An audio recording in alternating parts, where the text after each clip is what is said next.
23rd of July 2001. That was the last time my dad texted me. And that message said, "Did you get your money?" Now, "Did you get your money" was quite a normal thing for him to text me. It was back in the days where people would send cash in the post. Now, my dad was the guy that was busy. He was running caravan parks. He was really, really looked at and respected as a leader. And this is someone that I looked at as a role model. But he texted me this message, and it seemed normal that on a Monday morning, 23rd of July 2001, that it would just be a normal message. But little did I know that later on that day, he would be sent into hospital with a migraine. Now, unbeknownst to me, 2 days before that, he'd actually said that this job would kill him. He went off on a course in Grantham. He used to live on Mersey Island in Colchester, and he went off on this course, and the Monday night he had this migraine and got taken into hospital. Now, I didn't know about this straight away. I didn't know that my hero was there in hospital, but it was just resonated more and more when we look at why is our why? Why do we do what we do? Well, the Wednesday that week, the 25th of July, my dad had a stroke. He had a stroke, and it was told to us that he would not be the same again. If he did survive, portions of his brain would be dead. From going from a migraine, which seems quite a normal thing, a common thing for people to have, but is very much linked with stress, going from this migraine to a stroke to not being the same again. We went down to Grantham. We got a lift from our stepmom's mum. We went down there. It was in a little Mini Cooper back in the day, and we rushed into the hospital. Now, even with autism, it would be hard to remember exactly what happened in that room, but I remember going into Grantham Hospital. I remember the car park. I went into the hospital, we turned left, then we turned right, went all the way down to the ward, right to the end, turned right again, and then on the right was the family room for the ward that he was in on his own. And we got told we could go and see him, and this was hard. It was hard looking at your hero with pipes in him that you don't know if he's going to wake up.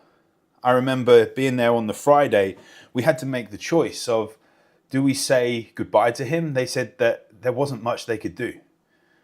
Do we say goodbye? Do I go back home? I could not stomach seeing my hero with pipes in him, this guy I looked up to, my role model, my dad, with pipes in him, and not being strong. Not being the guy that I would look to for advice. I was 15, he was 47. He wasn't overweight or anything like that, but 27th of July, I made that decision to go home. The 28th of July, they had to turn off his life support machine.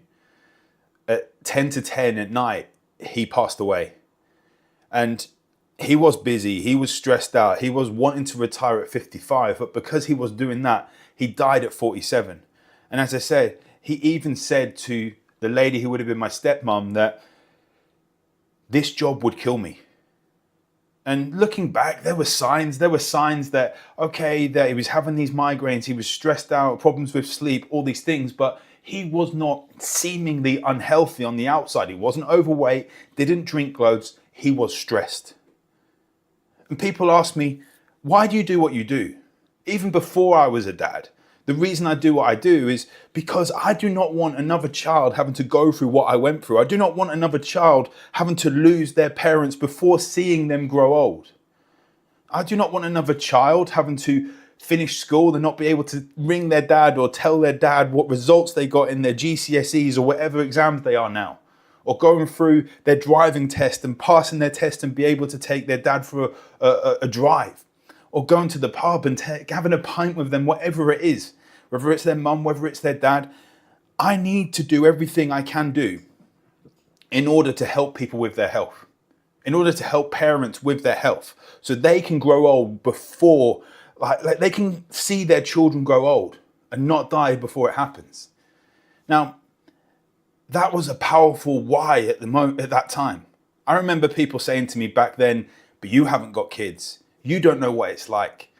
Well, I would flip the script and say, maybe I didn't know what it was like to have a child, but I knew what it's like to be that child and lose their dad. And I know that there is a mission of mine deep inside to know that I can do more in order to help people with their health. That is why I push this content, and some of the content might be triggering. Because those same people that said you haven't got a child, they then come along and say, well, your child's only a newborn or she's only a toddler. And then they'll say, but wait until she's a teenager, wait until she's an adult. There will always be something. But on the 28th of February this year, my daughter was born, Honor Grace Matthews. And I didn't know that I could be more aligned with why I do what I do until you parents out there will know this feeling. When first off they say, do you want to cut the umbilical cord? And yeah. But they give you your daughter or your son for the first time and you hold her there in your arms. And you know that if there's anything you can do to help these kids, that your child be happier, be healthier, or anything like that, you would do it. And we pushed and pushed and pushed to put our children first, forgetting to put our health in the place where we can actually be healthier, be more present, be less reactive, and actually grow older in order to help them. But I looked at my daughter and I just realized something that I'd wanted to say for a long while, but it didn't have the meaning until I knew what it meant. Holding her there at midnight, we went into the early hours of the morning on the 1st of March, 2025. And I realized that those little things that I'd been putting off with my health, I appear healthy, there are things I can do to be more optimal. But those little things that I appeared to be pushing off with my health, if I can't do them, to look her in the eyes and say, hey, Honor, I have done these things so I can live longer to see you grow older. If I can't improve my health for my daughter, I never will. And I truly believe that. So people that have said, oh, this person doesn't know what it likes to be having a toddler, having children and all these sorts of things. There are things you can do that don't really take any time at all with your health. That I wish that someone would tell my dad that he could do.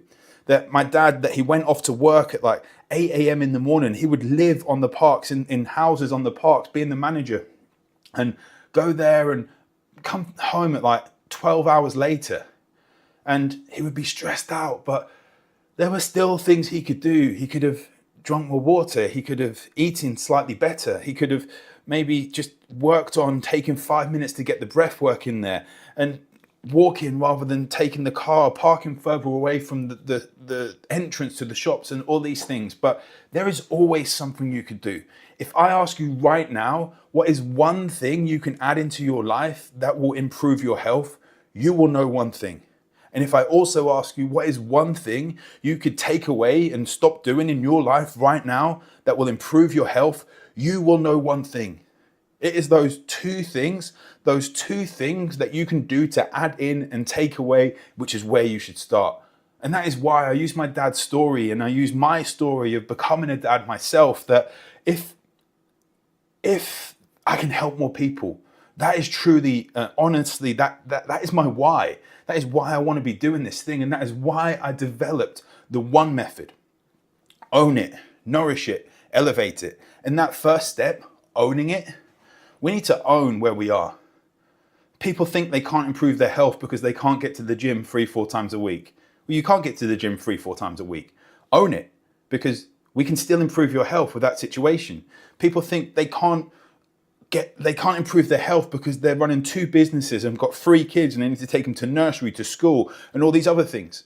Own it. That is your situation. Don't try and do the things that someone without any kids does day in, day out, or someone that is just working just a part-time job does day in, day out, or someone that has won the lottery does day in, day out.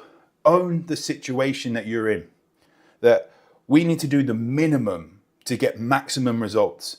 So if this message has resonated with you, please, if you know you can improve your health, drop me a message and let's chat further. Let's chat, see what we can do to implement the one method in your life right now.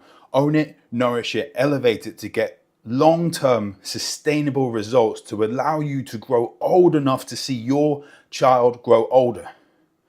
Please start now. Do something. those 2 questions. One thing you can add to your life to improve your health, one thing you can take away from your life to improve your health. If you want to download my guides to help you improve your health, then drop me a message, DM me the word energy, and we can send you the link to get more information or to book in and do the optimal health test for totally free. And you can take that 11 questions to see exactly where to start with your health. But please start, do something. I believe